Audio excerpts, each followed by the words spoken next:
चख कर मैंने जाना है यहोवा कैसा है भला।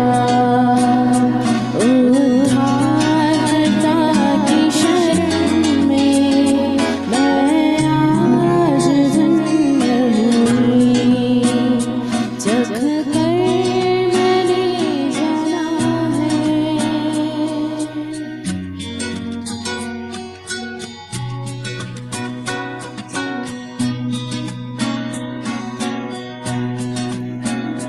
जीवन भर मैं तेरी स्तुति सदा करूंगी।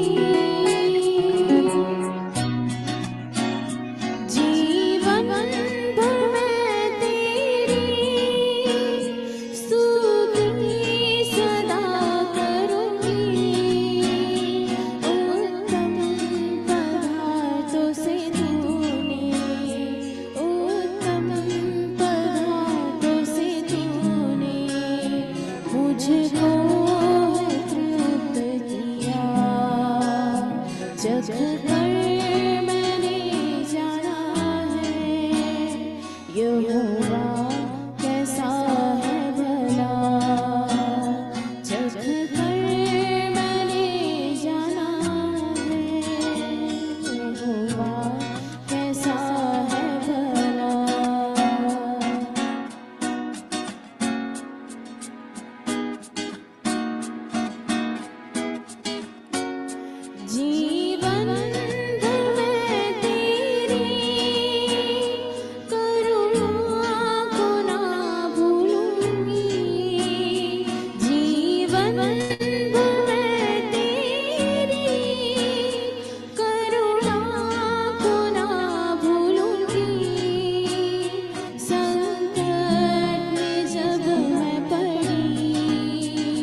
दुखों में सांत्वना तू, शांति रोज अनुभव करता हूँ।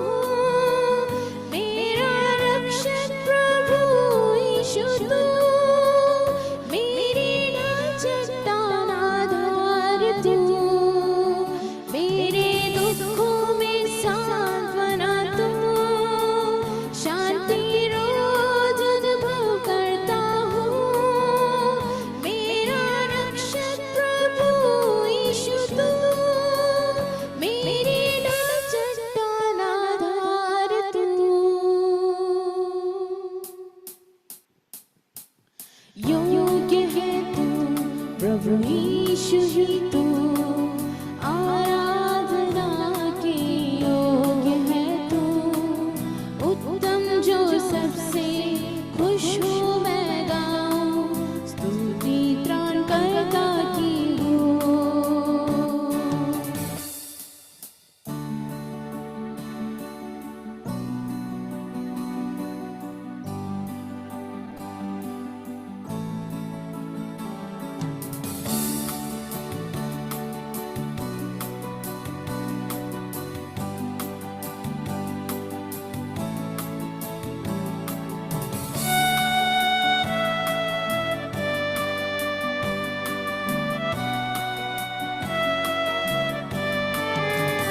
मेरे जीवन का मैं केवल तू, डर खौफ तमाम करता है दूर। उद्धारक सहायक तू, आने वाला मसीहा है तू। मेरे जीवन का मैं केवल तू, डर खौफ तमाम करता है दूर। उद्धारक सहायक कृपालु, आने वाला मसीहा है तू। योग्य है तू प्रभु यीशु ही तू, आराधना के योग्य है तू। उत्तम जो सबसे खुश हूँ मैं गाऊं, स्तुति त्राणकर्ता की हो। योग्य है तू प्रभु यीशु ही तू, आराधना के योग्य है तू। उत्तम जो सबसे खुश हूँ मैं गाऊं, स्तुति त्राणकर्ता की हो। स्तुति त्राणकर्ता की हो।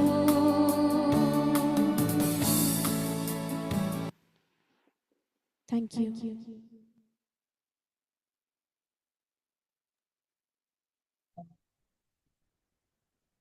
तो मेरा धन्यवाद करता है और सिस्टर अलग से प्रभु आपको आगे भी तो गाने के द्वारा प्रभु की महिमा करने के लिए आशीष करें। अभी हम लोग मिनिस्ट्री की ओर जाएंगे। It is over to that is China and स्नोवन।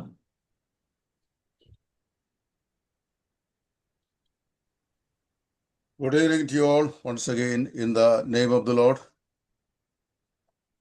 प्रभु यीशु मसीह के नाम में सबों को अभिवादन। This is in continuation of our studies on the book of Acts. हम लोग प्रेरितों के पुस्तक के अध्ययन में आगे बढ़ेंगे। Last week we have discussed our chapter 10 wherein how God introduced Christ to the Gentile world through the family of Cornelius. पिछले सप्ताह हमने ये देखा 10 अध्याय से कि परमेश्वर कैसे कोर्नेलियुस के घर के माध्यम से अन्य जातियों के बीच में परमेश्वर का सुसमाचार सुनने का एक द्वार खोला। Chapter 10 on we see the Gospels entering in the region of the Gentile world. अन्य जातियों के दुनिया में सुसमाचार प्रवेश करना 10 अध्याय से लेकर हम देख सकते हैं। It was in Acts chapter 10 that Peter himself understood that God saves by grace through Christ both the Jews and Gentiles, as both of them are under God's condemnation. 10 अध्याय में ही हम ये सीखते हैं, यानी पतरस इस बात को सीखते हैं कि परमेश्वर के अनुग्रह के द्वारा है, चाहे वो यहूदी हो, अन्य जाति हो, क्योंकि सब परमेश्वर के दंड के अधीन है, वे उद्धार पा सकते हैं। It was in chapter 10, Peter understood the doctrine of baptism of the Holy Spirit in its special sense. 10 अध्याय में ही पतरस ने ये समझने पाया कि आमतौर पर पवित्र आत्मा का बपतिस्मा क्या होता है। In Acts chapter 2, including Peter, all the apostles and the 120 had experienced the baptism of the Holy Spirit, and they all were from Jewish community. प्रेरितों के काम 2 अध्याय में हम देखते हैं कि जितने भी वहां पर एकत्रित थे सब यहूदी गोत्र के थे। प्रेरितों के साथ पतरस भी पवित्र आत्मा के द्वारा उभारे गए। But in chapter 11, the same word that Peter spoke in the day of Pentecost, he reiterated in the house of Cornelius, and those who heard, they believed, and the same Holy Spirit came upon them, and they too were baptized by the Spirit and were added to the body of Christ. 10 अध्याय में पतरस ने वही संदेश को फिर से दोहराया 10 अध्याय में कुरनेलियुस के घर में, और वही पवित्र आत्मा इनके ऊपर भी आया, वे पवित्र आत्मा में बपतिस्मा लिए। Until this time, Peter had the kingdom consent that Messiah would establish the kingdom particularly for the Jews. लेकिन इस अध्याय तक पतरस का मन में ये था कि परमेश्वर प्रभु यीशु मसीह अपना राज्य यहाँ पर स्थापना करेंगे, और उनका ध्यान में सब प्रभु का राज्य ही था। From this point onward, Peter realized that God accepts both the Jews and the Gentiles, and he builds his church, which is not the little kingdom which the Jews were expecting for. और जैसे कि यहूदी लोगों का उम्मीद था वैसा नहीं, लेकिन इस अध्याय से पतरस को ये समझ में आता है कि चाहे यहूदी चाहे अन्य जाति सब प्रभु के द्वारा उस राज्य में शामिल होते हैं जो कलीसिया है। Here we need to correct ourselves by knowing that the church is not the kingdom. और यहाँ पर हमें ये स्पष्ट करना या जानना जरूरी है कि कलीसिया राज्य नहीं, वो राज्य नहीं है। There are a large number of believers in this era who believes the replacement theology. इस युग में बहुत सारे विश्वासी लोग ये मानते हैं कि उस राज्य कलीसिया में समा गया करके। The proponents of the replacement theology, they say that all the promises which God had made with Israel is now fulfilled in the church. जो लोग ये मत धारण करते हैं, उसे सिखाते हैं, वे लोग कहते हैं कि परमेश्वर ने इस्राएल जाति के साथ, राज्य के साथ जो सारे प्रतिज्ञाएं की थी, सब कुछ कलीसिया में परिपूर्ण होता है। Therefore they call the church the spiritual Israel. इसीलिए कलीसिया को वे कहते हैं आत्मिक इस्राएल। At the very outset, let me make it clear that the church is not spiritual Israel. It is neither the kingdom which God had in his mind. और ये अध्ययन के पहले ही मैं आपके सामने स्पष्ट करना चाहूंगा कि कलीसिया जो है आत्मिक इस्राएल नहीं है, और ये भी नहीं है कि ये इस्राएल लोगों के मन में जो राज्य का भावना था वो भी कलीसिया नहीं है। God has begun his kingdom concern with the nation of Israel since the time of Abraham. Abraham के समय से लेकर परमेश्वर उस राज्य का भावना को मन में डाला है। God has repeated the kingdom concern through his promises and covenants throughout the Old Testament. परमेश्वर अपने प्रतिज्ञाओं के द्वारा और अपने वाचा के द्वारा पुराने नियम में पुराना नियम में उस विषय को वो बार बार बताते रहा। The promises and covenant pertaining to the kingdom concern is still there and that has not been fulfilled yet. और राज्य के संबंध में जो सारे प्रतिज्ञाएं हैं वो अभी तक पूरा नहीं हुआ है। So we need to understand that God has his own program for the kingdom of Israel and for the church in the New Testament era. इसीलिए हमें ये जानना जरूरी है कि परमेश्वर इस्राएलियों के लिए जो राज्य का स्थापना के बारे में बताए हैं वो भविष्य में वो करेंगे, लेकिन कलीसिया उसका एक भाग नहीं है। Precisely speaking, church has nothing to do with the kingdom. और उसे संक्षिप्त रूप में अगर कहा जाए, उस राज्य के साथ कलीसिया का कोई लेन देन नहीं है। So now Peter little bit realized that the God has his own program for the nation Israel and church is a New Testament establishment which God is now building through his son Jesus Christ. परमेश्वर ने जो सारे बातों को योजना किया है, अब ही पतरस इस बात को समझा है कि इज़राइल के लिए जो राज्य परमेश्वर स्थापना करने वाले हैं वो भविष्य में करेंगे, लेकिन कलीसिया जो है पूर्ण रीति से नया नियम का एक कार्य है। Chapter 11 begins with the narration that the salvation of the Gentiles, that news came to the ear of the apostles as well as the brethren in Jerusalem.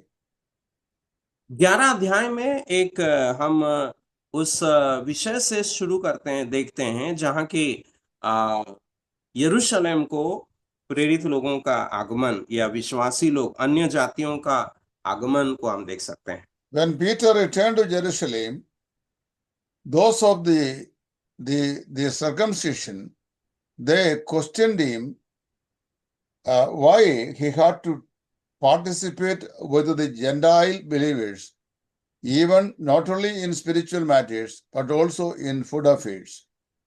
जब पतरस यरूशलेम को लौटते हैं, तब जो खतना किए गए विश्वासी लोग, यहूदी लोग जो थे, वे पतरस से सवाल करते हैं कि पतरस किस कारण अन्य जातियों के साथ व्यवहार किया, उनके साथ बैठा उठा या संगति किया और उनके साथ भोजन पान भी किया है। On their question, Peter had to explain the incident which took place at the house of Cornelius, and he narrated it in the spirit. और इस प्रश्न के उत्तर स्वरूप कुरनेलियुस के भवन में जो हुआ था, उस घटना को पतरस उनके सामने स्पष्ट रीति से रखना आवश्यक हुआ। When Peter explained it in such a way, the Jewish people, Jewish Christians and the Jewish people in Jerusalem, they realized that God not only saves the Jews, but he also saves the Gentiles. And the gospel is for both the people because both are under condemnation. और पतरस इस बात को इस रीति से उपस्थापित किया उनके सामने कि यहूदी विश्वासी लोग और यहूदी लोग भी इस बात को समझे कि परमेश्वर यहूदी के साथ जैसा अन्य जातियों के साथ भी उसी रीति से व्यवहार किया, और यहूदियों को जैसे उद्धार दिया था अन्य जाति को भी उद्धार दिया, और उस उद्धार ना सिर्फ यहूदियों के लिए है लेकिन अन्य जातियों के लिए भी है।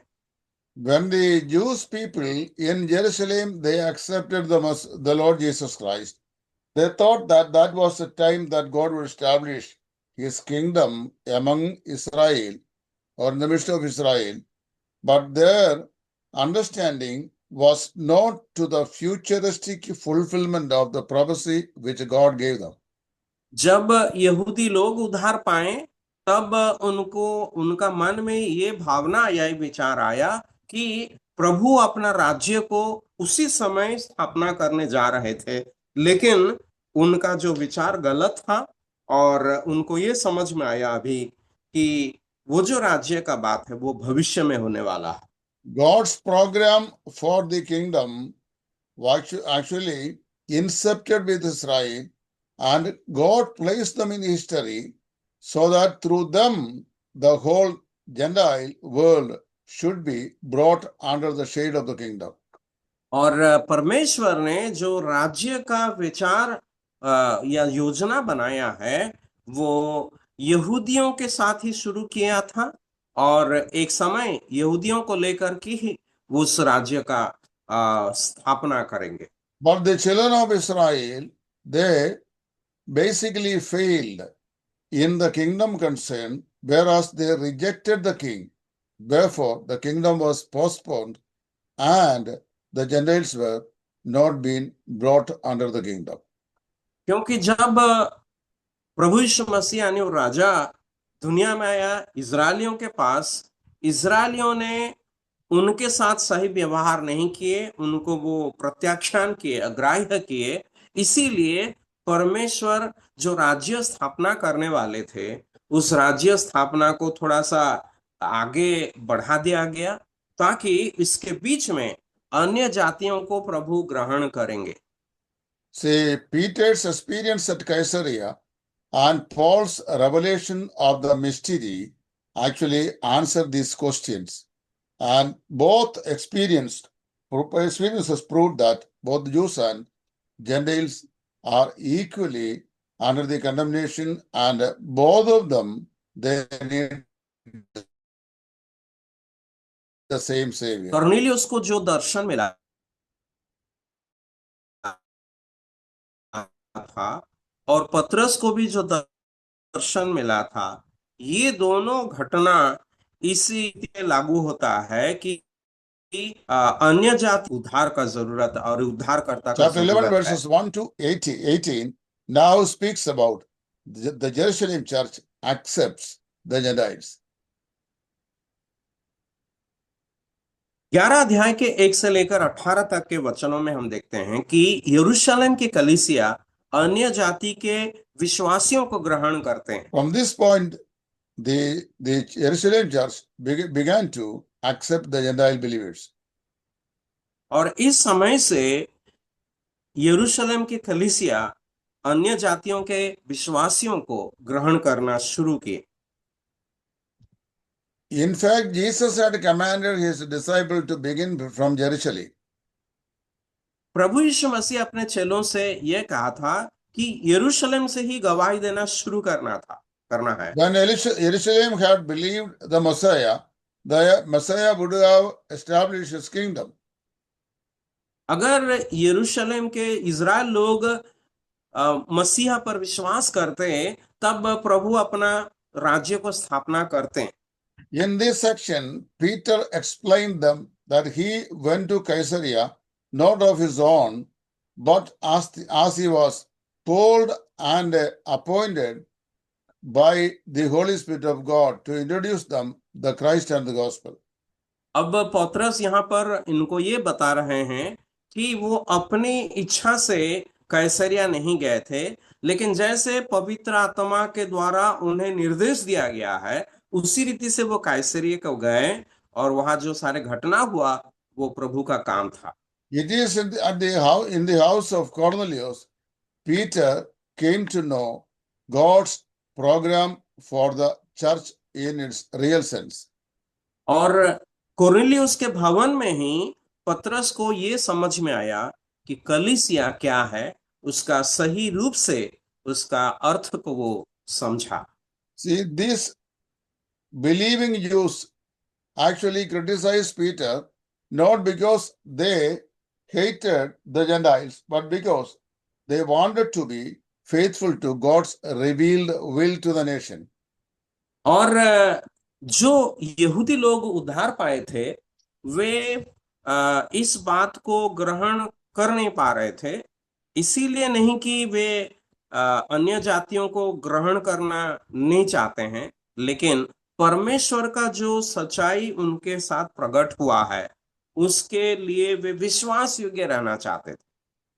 When Peter explained the way how the Holy Spirit came upon the Gentiles when they had believed in Jesus Christ, the Christians in Jerusalem, they heard him and glorified the Lord. और यरूशलेम के जो मसीही विश्वासी लोग थे उनके सामने पतरस ने बताया कि अन्य जाति के लोग के ऊपर कैसे पवित्र आत्मा आया और वे कैसे पवित्र आत्मा में पूर्ण हुए। इन सारे घटनाओं को पतरस उन विश्वासियों को समझाया। Peter explained to them what he did at the house of Cornelius was in the will of God. और पतरस ने यह बात भी उन्हें समझाया कि कोर्नेलियुस के भवन में पतरस जो भी किया ये परमेश्वर के पूर्ण आदेश के अनुसार था। 3 things that he convincingly conveyed them. और 3 बातों को वो बहुत ही बोधवान पूर्वक उनको बताया। Number 1, his own personal experience at the house of Cornelius. और सबसे पहला बात वो बताया कोर्नेलियुस के घर में पतरस का व्यक्तिगत अनुभव। Secondly, the leading of the Holy Spirit of God. दूसरा पवित्र परमेश्वर के पवित्र आत्मा का अगुवाई के बारे में वो बताया। And the third one is the word of God. और तीसरा परमेश्वर का वचन। 3 essentials are always necessary if we are to do God's will in our life and ministry. अगर हमारी जीवन में और हमारी सेवकाई में परमेश्वर की इच्छा को हम पूरा करना चाहते हैं तो ये 3 बातें बहुत ही जरूरी है। Personal testimony, leading of the Holy Spirit in our hearts, and the clear teaching of the word of God. व्यक्तिगत गवाही और गवाह और पवित्र आत्मा की हमारे जीवन में अगुवाई और तीसरा परमेश्वर का वचन का सही निर्देश। In these first 18 verses, this is what Peter is telling them, that how the Holy Spirit of God prepared him and brought him to the house of Cornelius, and how these Gentiles saw the light of the gospel so that they also became part of God's program. 11 अध्याय के 1 से लेकर 18 तक के वचनों में पतरस यह बात बताते हैं कि कैसे प्रभु ने पतरस को उस काम के लिए तैयार किया जो काम वो पहले योजना किया था और कैसे वहां तक उन्हें वो अगुवाई किया। और ये सारे बातों का वर्णन 1 से लेकर 18 आयतों में वो करते हैं। And now we have the second section, that is verses 19 to 26. The Jerusalem church encourages the Gentiles. 11 अध्याय में दूसरा भाग में हम जब आते हैं 19 से लेकर 26 तक के आयतों में कि यरूशलेम की कलीसिया अन्य जातियों के विश्वासियों को कैसे प्रोत्साहन देते हैं। In this section, Dr. Luke is recording the gospel goes into new Gentile territory, especially Antioch, the key city in Syria. और यहाँ पर डॉक्टर लूक ये लिखते हैं कि कैसे अन्य जातियों के बीच में खास करके अंतकिया में जो अन्य जातियों का एक प्रमुख शहर है वहां पर कैसे कलीसिया का स्थापना किया गया अन्य जातियों के बीच में। Antioch became now the center of the spreading of the gospel. सुसमाचार प्रसारण के लिए अंत्योखिया अब हो गया एक प्रमुख शहर। And here we read, we need to distinguish between the Antiochia mentioned in this passage and the Pisidian Antioch, what we see in chapter 13, verse 14, these two are not one and the same place, two different places. यहाँ पर हमें ये भी ध्यान देना है कि यहाँ पर 11 अध्याय में जो अंत्योख्या लिखा गया है वो, और 13 अध्याय में पिसिदिया का जो अंत्योख्या है, ये दोनों में अंतर है, दो अलग अलग जगह है। The persecution described in chapter 8, 1 on, actually scattered the early Christians to the different parts of the Palestinian world. 8 अध्याय में जो सताव शुरू हुआ, उस समय के मसीह विश्वासियों को अलग अलग जगहों में तितर बितर कर दिया था। This Antioch is lying some 300 miles away from northeast of the city of Jerusalem. यरूशलेम के उत्तर पूर्वी इलाके के 300 मील दूर में अवस्थित है ये अंत्योख्या।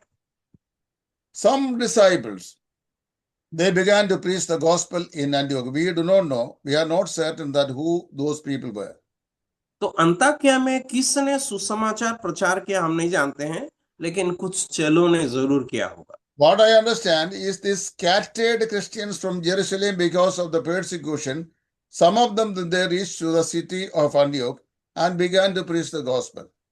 और हम ये क्या समझ सकते हैं कि सताव के कारण जो विश्वासी लोग तितर बितर हो गए, उनमें से कुछ लोग अंताक्या में जाकर सुसमाचार प्रचार किए।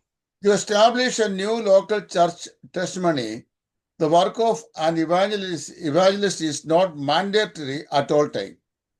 और कोई भी जगह में एक सुसमाचार प्रचार करके कलीसिया स्थापना करने के लिए एक सुसमाचार प्रचारक का आवश्यक पूरा नहीं है। Any person who believed the Lord Jesus Christ and experienced the New Testament worship pattern can move into any place by the help of the Holy Spirit and begin to start a new assembly gathering. नया नियम कलीसिया का जो अनुयायी है, जो विश्वास करते हैं इस बात को, तो वो कोई भी विश्वासी होना क्यों, अगर कोई नया जगह में जाता है कलीसिया वो शुरू कर सकता है। हाँ.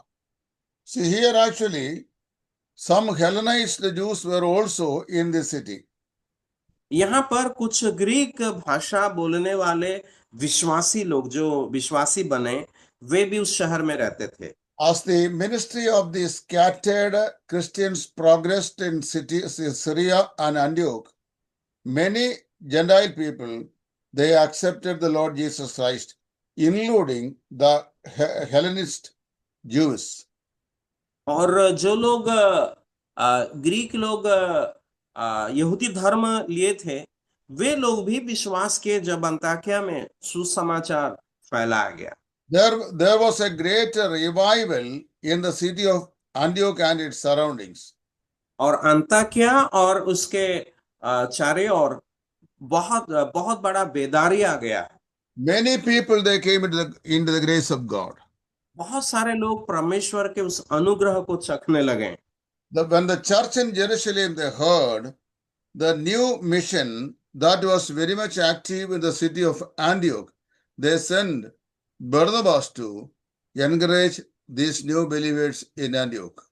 और जब यरूशलेम के कलीसिया को पता चला कि अंत्योख्या में जो सारे सेवकाई फैल रहा है और उन विश्वासियों को मदद करने के लिए यरूशलेम से बरनबास को भेजा गया ताकि वो आकर उन्हें प्रोत्साहित करेंगे। Barnabas was a committed Christian believer in the church at Jerusalem. यरूशलेम कलीसिया में बहुत एक समर्पित विश्वासी था बरनबास। The apostles delegated Barnabas to the Antiochian church, which was established there, and when he had come, that he rejoiced to see the grace of God in the midst of the people there. और यरूशलेम की कलीसिया में जो प्रेरित लोग थे, वे बरनबास को वहां भेजे, और जब बरनबास अंताक्या के कलीसिया में आया, वहां आकर के परमेश्वर का उस अनुग्रह को देखकर वो बहुत ही आनंदित हुआ। The name Barnabas means son of exhortations. बरनबास नाम का जो अर्थ है वो प्रोत्साहन देने वाला पुत्र। And when he came, he saw the grace of God, how was working on the life of those new believers. And he rejoiced to see the situation and और जब exhorted them to remain in faith. और जब बरनबास ने उस अंताकिया के नए विश्वासियों के जीवन में परमेश्वर का उस अनुग्रह का काम को देखा, वो बहुत ही आनंदित हुआ और उनको ये उपदेश दिया कि वे विश्वास में बने रहेंगे। It is on the opposite, very often happening in our midst in many places. When somebody sees that some new souls are coming up by the ministry of some Lord servants, then instead of encouraging them, some people have the spirit to destroy them.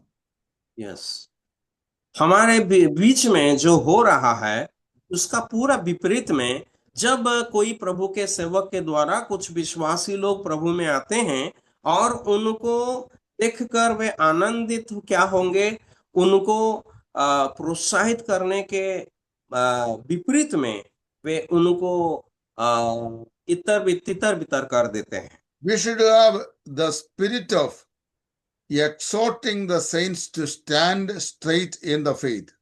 विश्वास में दृढ़ रहने के लिए हमारे अंदर वो प्रेम भावना होना आवश्यक है ताकि हम उनको प्रोत्साहन कर सकेंगे। Barnabas asked for his name.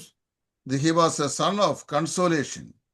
और बरनबास अपने नाम के अनुसार वो वास्तव में एक सांत्वना देने वाला, प्रोत्साहन देने वाला एक व्यक्ति था। Only those people who have such a pure heart and the spirit of consolation can be rejoicing to see the grace bounding. ऐसे शुद्ध मन वाले ही ऐसे विश्वासियों को देखकर उनसे आनंद कर सकते हैं। And even later in the life of Apostle Paul, we see grace was actually prompting him in every places where he moved in propagating the gospel, and even his epistles are rich with the phrase grace. और बाद में हम देखते हैं पौलुस को जब भी वे कहीं भी गए सुसमाचार सेवा में, कैसे पवित्र आत्मा उसको प्रेरित कर रहा था। और बाद में उनके पत्रों में भी हम देखते हैं कि हर पत्री में उस शब्द को इस्तेमाल करते हैं जो अनुग्रह है। Barnabas rejoiced at finding the Gentile assembly and exhorted them to continue in their faith. इस अन्य जातियों के कलीसिया में बरनबास पहुंचकर विश्वासियों को प्रोत्साहित किया ताकि वे विश्वास में और भी बढ़े। But when he went there, he did not find Paul in the church. और जब वो गया वहां वो किसी प्रकार का दोष नहीं देखा। So he went in seeking after Paul until he had found him and brought him to the assembly. जब वो उस कलीसिया में गया, वो पौलुस को देखना चाहता था लेकिन पौलुस को नहीं देखा, और पौलुस की तलाश में जाकर के जब वो पौलुस को पाया, वहां पर वो लेके आता है। Exhorting the saints to continue in faith is one thing, but seeking the lost and finding them or bringing them back to the fold is another thing. विश्वासियों को विश्वास में स्थिर रहने के लिए उपदेश देना तो एक बात है, लेकिन दूसरा एक बात है कि जो लोग खो गए हैं उनको खोजना और उनको वापस लाना एक और बात है। Barnabas was a burdened shepherd.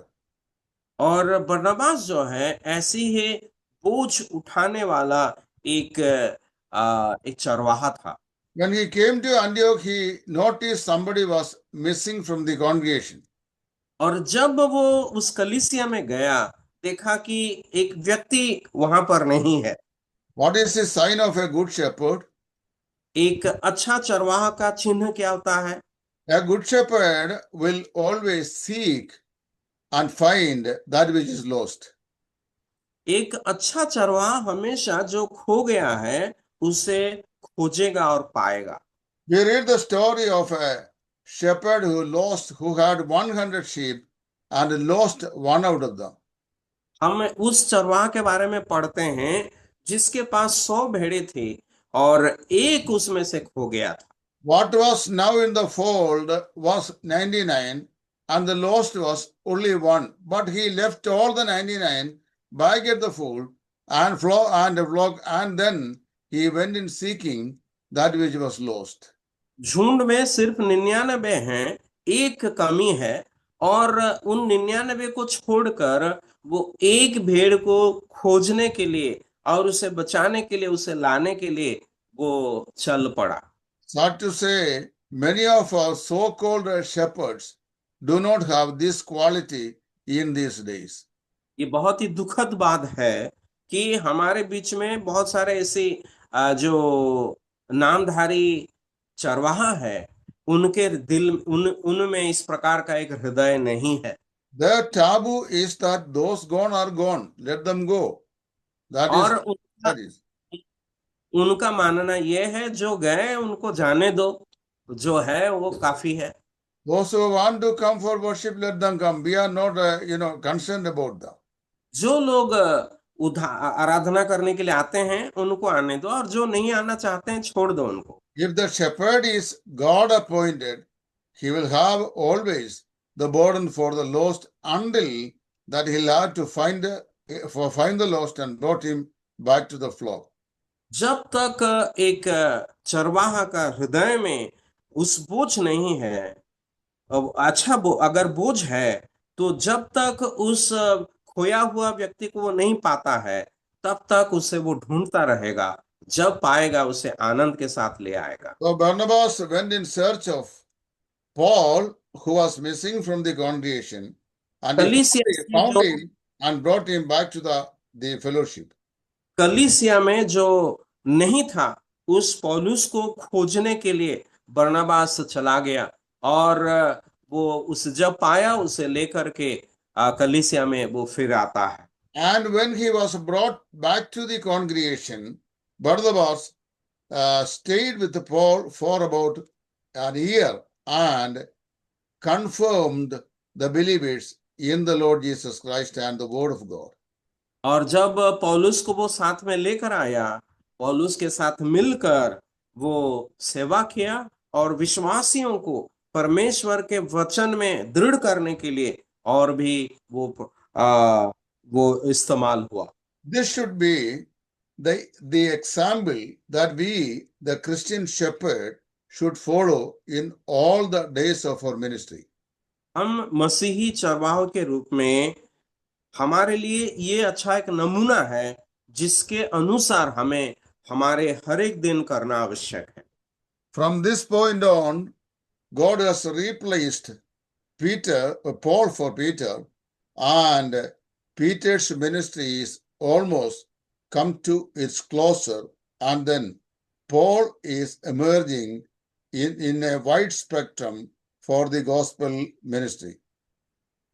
इस समय से लेकर पतरस के जगह में पौलुस को प्रभु स्थापना करते हैं और पतरस का सेवकाई प्रायतः समाप्त हो चुका है और पौलुस को प्रभु एक नए सिरे से इस्तेमाल करने जा रहे हैं। Now the verse number 27 to 30. अब हम तीसरा भाग में आते हैं इस अध्याय का 27 से लेकर 30 तक के वचनों में। The Jerusalem church gets aids from the Gentile church. यरूशलेम की कलीसिया अन्य जाति के कलीसिया से सहायता प्राप्त करते हैं। Until this time, the church in Jerusalem, the people in Jerusalem, they regarded themselves too high compared to the Gentile believers. अब तक यरूशलेम की कलीसिया या विश्वासी लोग अपने आप को बहुत ही ऊंचा समझते रहे। ये अन्य से भी बढ़कर बहुत ऊंचा समझ रहे थे। Just like the Aryans in India, they regard themselves. जैसे कि हमारा देश में जो आर्य लोग हैं वो भी अपने आप को बहुत ऊंचा समझते हैं। The former inhabitants of our countries were Shudras and Dravidas. हमारे देश के जो पहले से जो वासी है वे लोग शूद्रस और द्राविड़ लोग हैं।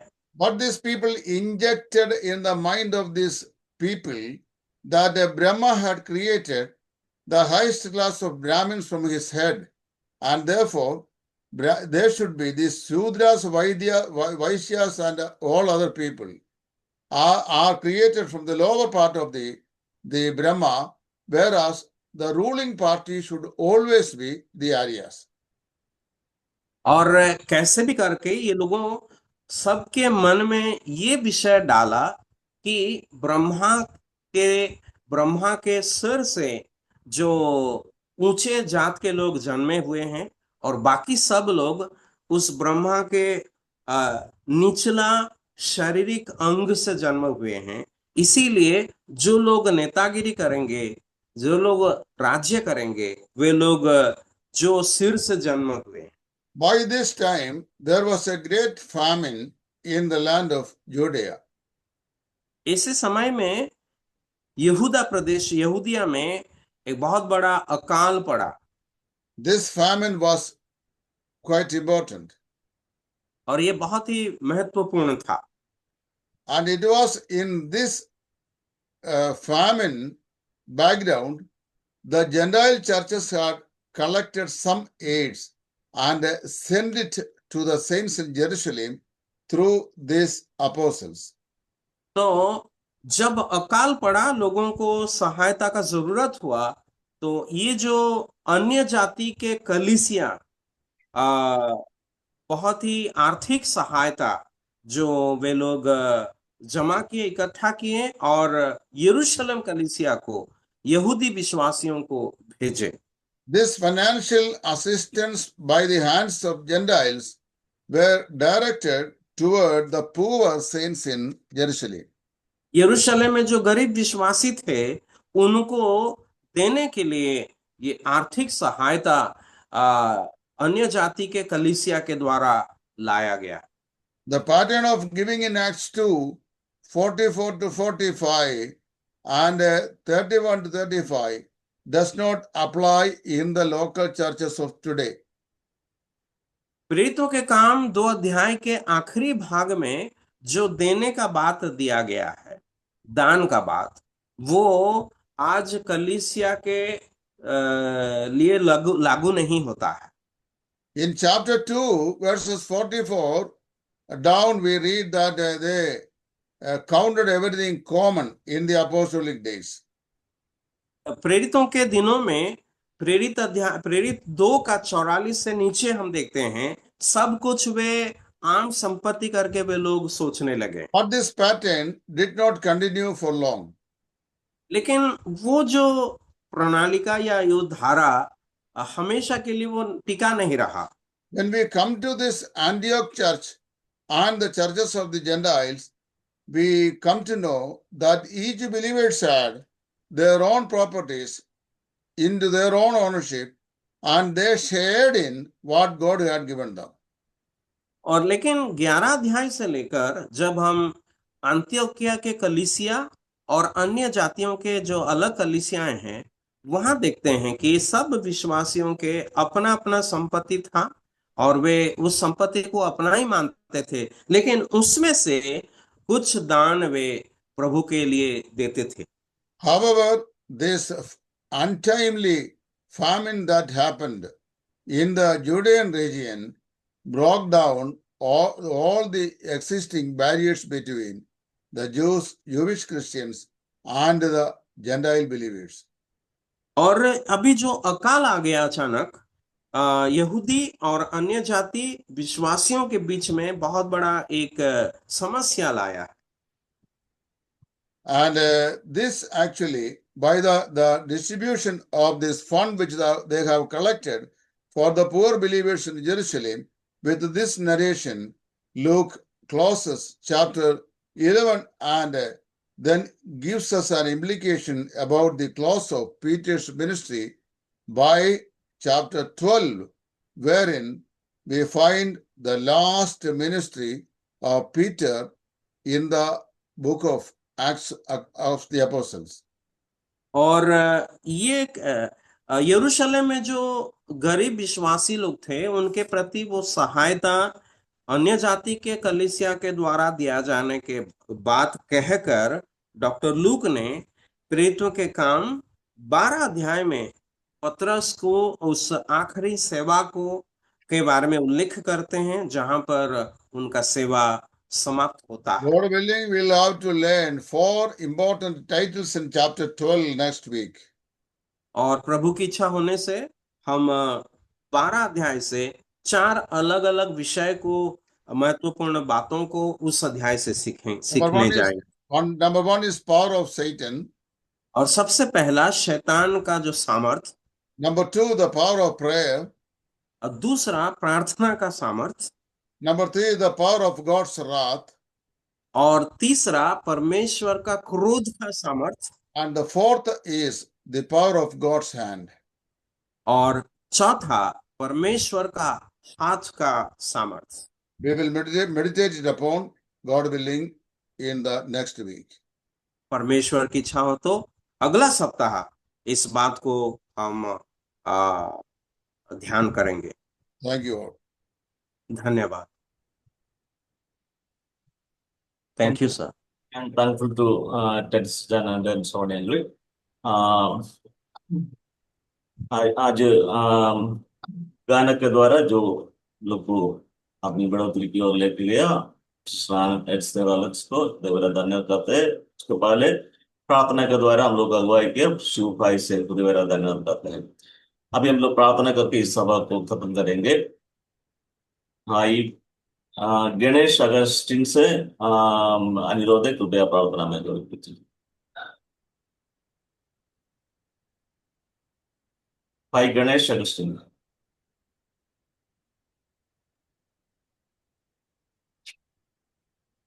जी ब्रदर, प्रार्थना में अगुवाई करेंगे। प्यारे पिताजी, धन्यवाद करते हैं देवन तेरे दया प्रेम के लिए।